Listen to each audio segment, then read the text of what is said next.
जिवंत देवाचं वचन सांगतं, मागा म्हणजे तुम्हास मिळेल, शोधा म्हणजे तुम्हास सापडेल आणि ठोका म्हणजे तुम्हासाठी उघडले जाईल।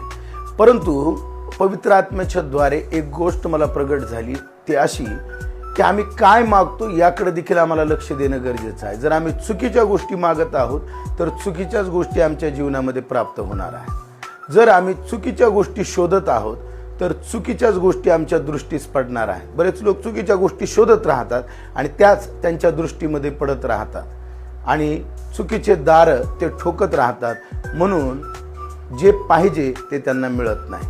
आमच्या जीवनामध्ये योग्य गोष्ट मागण्याकडे आम्हाला लक्ष देणं गरजेचं आहे, योग्य गोष्टी शोधण्याकडे आम्हाला लक्ष देणं गरजेचं आहे आणि योग्य दरवाजे आम्ही ठोकण्याकडे आम्ही लक्ष देणं गरजेचं आहे। म्हणजे चांगल्याच गोष्टी आमच्या जीवनामध्ये प्राप्त होणार आहेत। आजच्या दिवसामध्ये देव मला आणि तुम्हाला सहाय्य करो की योग्य गोष्टी आम्ही देवाकडून प्राप्त